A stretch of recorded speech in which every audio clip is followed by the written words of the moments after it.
Welcome back to the Lords of Lore Podcast Network. I'm Matt, I'm Taleb. and we are here to review Chapter 2 of the Book of Boba Fett. If you guys don't know, we do a show every Tuesday, main show of this podcast. You can check out. We talk about niche fantasy and sci-fi things, including Star Wars from time to time. So check that out. Let's get into it. I fucking love this episode. Same. This is like when I think of what I want out of new Star Wars projects. Like this is more in the realm of what I want. There's a few episodes of Mandalorian that I actually don't like. More in like the first season and early second season, especially anything with like Cara Dune. Actress aside, I think that character sucks ass. It's even better that I don't like her as a person. But anyways, I feel like a lot of that show skipped over lore and gave you just story. Which I think was probably the safer thing to do because at the time that came out, Star Wars was in a tight spot. But this to me, like, obviously we heard all like the rumors or stories when Mandalorian was coming out that like Jon Favreau had like written this Boba Fett script or whatever when he was like in high school or whatever. And like seeing this, I'm like, this is all that coming to fruition type of thing. I'm rambling. What were your thoughts on the episode? Oh my God, it was insane. Like it was so good, dude. They kept like when I first started with the Sand People part, I was really excited because they kind of hinted that there was going to be like some train arc. Yeah. And when they just completed it in that episode and they kept giving us more and more, I was like, okay. Yeah. Okay. Yeah. Like I'm almost like didn't stop. I'm almost worried because like last when we reviewed chapter 1, we were like, I really want more of the between the Sarlacc pit and Mandalorian stuff for Boba Fett. So I hope we don't step away from that now that we've seen a lot of what went on with him and the Tuskens. But yeah, no. So I guess we could talk first. Let's talk about the present because we have these two sort of storylines going on. So in the present, you know, they obviously interrogate that assassin by making him think there's still a Rancor. I thought was pretty funny. I was like, where are they going with this? Like, there's no Rancor anymore. I was like, oh, this is about to be some bad canon right here if they fuck that up, but all was well. And then we see the reveal of the Hutts that are coming back to lay claim to Jabba's throne, I guess. What were your thoughts sort of on those Hutts showing up and like sort of the arc we had with like the mayor and the assassin and stuff? I thought the Hutts were actually done pretty well because usually like I didn't think Jabba was like that scary. Mm-hmm. Like even with like him in the Clone Wars and stuff, I never really was afraid of him. He was more of like kind of like a meme character. Yeah. In a way. Yeah. If that makes sense. So seeing how people reacted to the Hutts was like pretty cool. And it kind of like really showed us how powerful they really are. Yeah, especially even I think they're like part CGI, part real effect. I know there was some Jabba suits that were being made during the sequel trilogy, so I'm not sure. It looks mostly CGI to me, but even like the prequels, we got like CGI Hutts, and they weren't that great.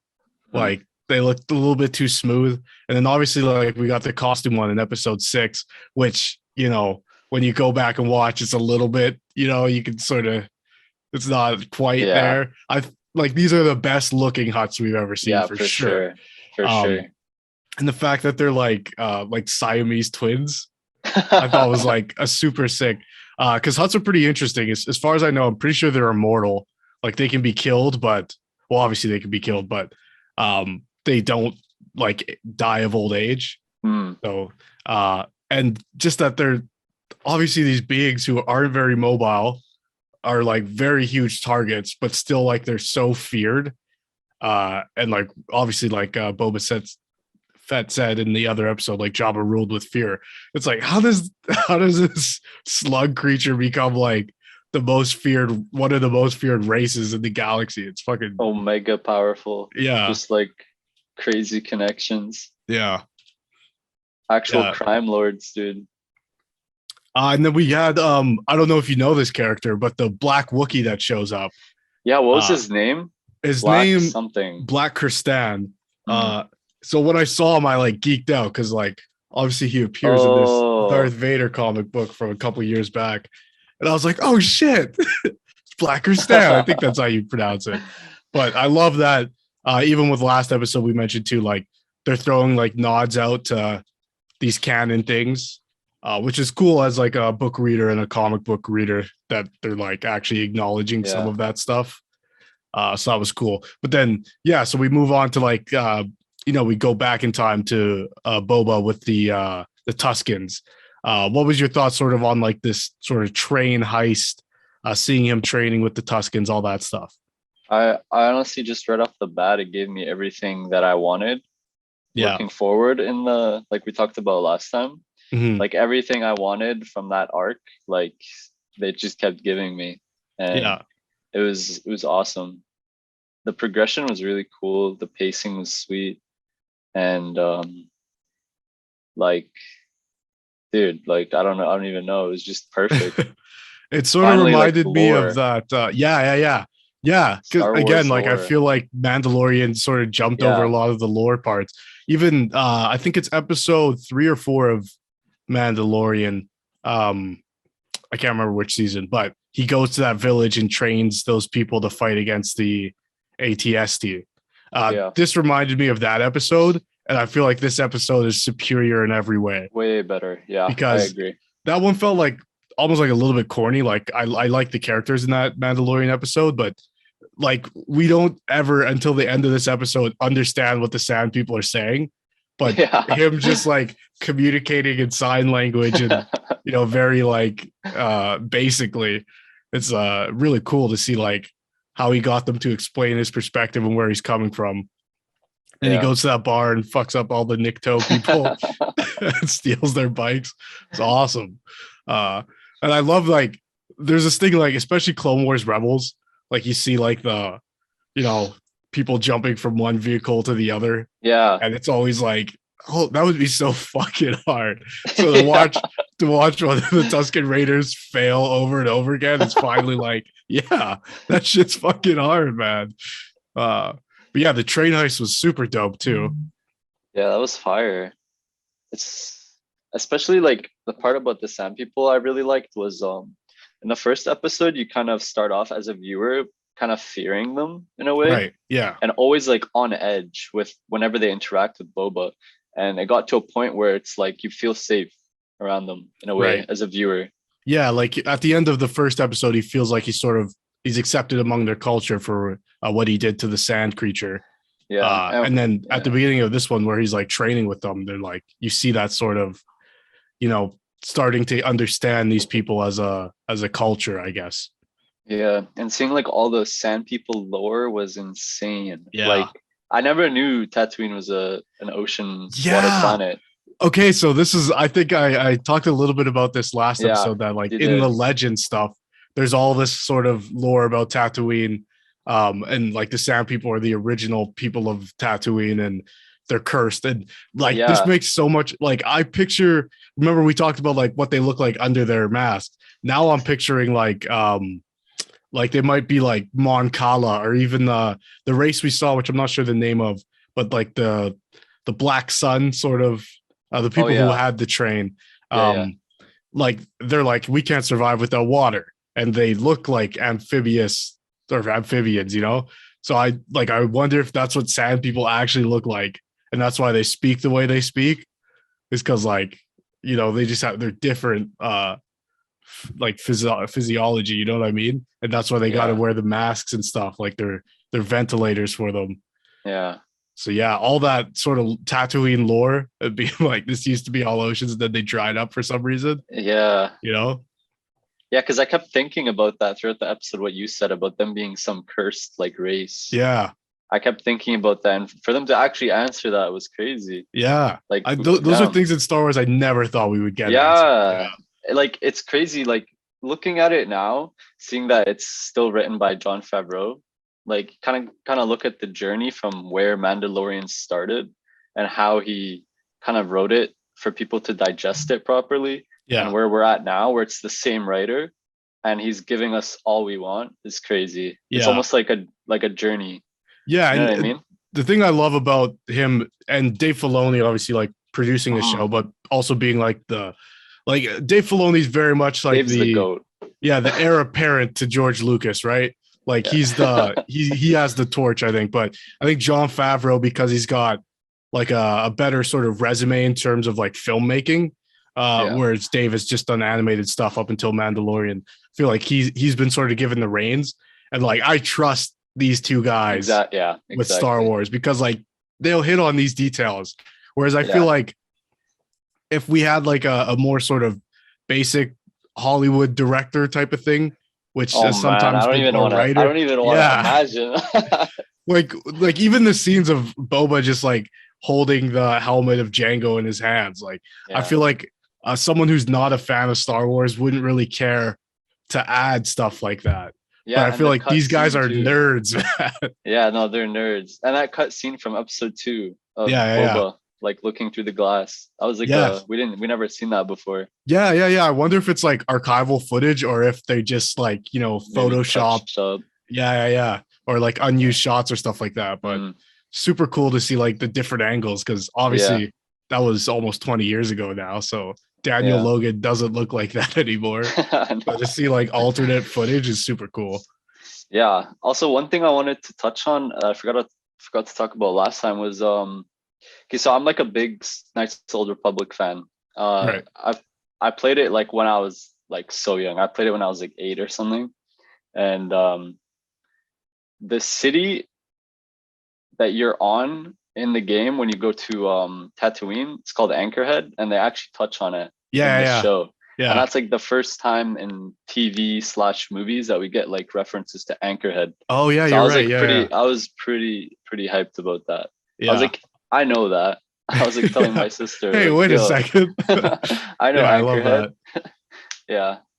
That made me happy. I wonder if we'll ever see it. I think that I know about it because I haven't played Knights of the Old Republic because I was waiting for it to get like a remaster. Yeah. Because I never had Xbox, but but I've heard of Anchorhead before because I feel like it's been touched on in like books and maybe even like Clone Wars stuff or Rebel stuff.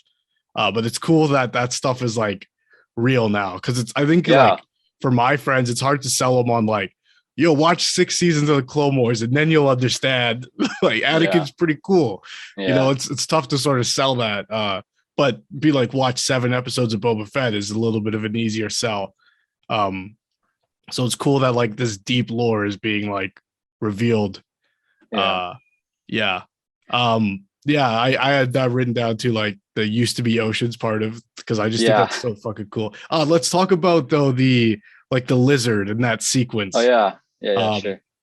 Because I love, like, I think one thing that's been like understated is like Tamora Morrison is acting his ass off the whole time. Like, I didn't know he had these types of chops, because like he's usually sort of reduced to roles that are like secondary characters. Like Django, he's really like he's got a strong presence in episode 2, but you know, he doesn't have that many speaking lines. He's just super cool. But this is the first time I've actually seen him like act and be like the lead. They're like, man, this guy is good. He's funny too. Like when they give him the lizard, he's like, thanks. I'll let it guide me. Thanks. You know? Oh, sorry. I think I swallowed it. Yeah. But this tied in with like the reveal that Tatooine used to be a different type of planet. And then, you know, he goes on this like spiritual journey to like this tree, and the tree sort of like engulfs him, and you see all these like red glowing eyes behind him. What was your interpretation of what was going on in that scene? I feel like this guy was fighting demons, man. Like he was fighting all his demons. Yeah. And I think that was part of it, especially like it wrapping around him. I feel like that's I feel like whatever you as a person have went through and like what you're battling, that kind of like relates to what the tree does to you, I guess. Yeah. Because it was kind of like strangling him like the Sarlacc pit, and just thinking of all like just all his demons. Sort of Dark Side Cave Luke stuff on Dagobah. Yeah, very similar to that. And like the Force is connected through everything. So it was pretty sweet seeing him like, I mean, make it out. Yeah. Seeing the kid like happy that he actually made it back. Yeah, that was really cool. What do you think that tree is? Do you think that's like a real place, or do you think that's like some sort of force, something or other? I have no idea. I have no idea. What do you think? Yeah, I don't know. I was like, when I was watching it, I was like, well, this can't be on Tatooine because like, but like maybe like because he comes back with the branch, right? So like it was real in some way. Yeah. And then the sort of the reveal that all the gaffy sticks are made in that same way. Like you go on a spiritual journey and you come back and you make it. It makes you think that like in a way they don't understand, like this is some sort of force interaction as well. We're like ingesting that creature in that way, sort of like, because we've seen like in Rebels and stuff, there's some creatures who utilize the force without knowing. It's just how they operate. So maybe this like lizard or whatever secretes some sort of force vision when it goes inside of your brain and then takes you to like a different plane, like world between worlds type of thing. I think that's like one of the best explanations, to nice. be honest. I mean, it's like, I mean, what else could you say, right? Yeah, it was super cool to see that, like, obviously this is probably like the biggest thing amongst this specific tribe of Tuskens, that like, to accept someone into their culture and then give them, like he says, like, I'm giving you a gift here. And to send them on this spiritual journey. And the forging of the gaffy stick was so fucking cool. Like, sick. I love that we got like that type of lore. I'm just waiting now to see, like, because we've seen it in Clone Wars, but I want to see like on screen someone like, doing the meditation and the lightsaber parts all come together. Like, there's no excuse now, Wait, we haven't seen that. Not on film, just that's in Clone insane. Wars. Yeah, you would think that would be like a thing. Yeah, there's a deleted scene from Return of the Jedi where Luke like puts the crystal into his saber, but that's about it. Yeah, so like, but seeing this thing, because like I always thought they were like some sort of metal and they were just like repurposed parts. Yeah, because I think like the end, like that sort of, there's like the ribbon sort of thing at the end of it, like the spike. Looks very similar to like the pieces that are on the moisture evaporators.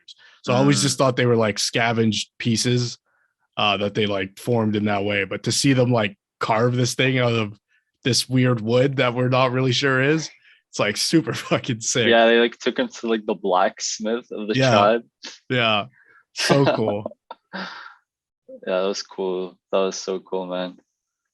I mean, yeah, like, where do you think it goes from here? Do you think they're gonna like bridge more of the backstory? Because I think so. I hope so, at least, because the thing obviously I've enjoyed most about the show is, again, that time between him getting out of the Sarlacc and then where we see him in Mandalorian, where he sees, Din Djarin take off with his armor type of thing and tracks him down. So I want to know, because like we see them dress him in like the black garb that we see him wearing later on. Yeah, that was sick. That was hard. Yeah, and then I wonder like what the timeline is, because I'm sort of confused by this. I know that like I think Mandalorian was set to take place like 5 to 8 years after Return of the Jedi. So but that could be wrong, because what we're seeing now is that like Bib Fortuna didn't really have a hold on things very long before Boba Fett came and killed him. Otherwise, I think the twins probably would have came back sooner, unless there was something, or if they had some sort of arrangement with Bib Fortuna, because he is a Twi'lek, and their whole procession when they came in on that fucking, I don't even know what you call those things. They're all like Twi'leks. So I wonder if maybe that's a part of it. I'm not sure, but I want to get a better sort of understanding of how many years this is afterwards. There's also, the woman in the bar from that scene. That's actually a character who shows up very briefly in episode 4. Really? Yeah, like the first ever. Like, I can't remember her name, but yeah, I saw that online today and I was like, damn. Like, that's when it's like people who actually love this property are making these shows now. Yeah, this is like Star Wars. Yeah. But yeah, I don't know. I hope there's still more. I think there's more. I hope there's more ground to cover between what we're seeing now and where we see him in Mandalorian. If Yeah. that's not the case, though, I think that's still fine because I think there's a lot to sort of uncover about Boba Fett. Even if they use some sort of de-aging technology on Tamora Morrison or just even makeup, we could go back to like between the Clone Wars and between Episode 4 or Episode 5, I guess, type stuff. See where he was at, his bounty hunting adventures and stuff. So yeah, I don't know. I want to see more of like the lore, I guess, is where I'm coming from. But me too. I'm intrigued now. Like we said in our last review, I was waiting to sort of really sink into the modern day story. Yeah. And now I'm pretty interested, like with the Hutch showing up Same. and everything like that. Yeah, so. they did it. They did it really well. They captured my like interest. Yeah. Yeah, I'm definitely like interested into it now. Yeah, where do you see it going?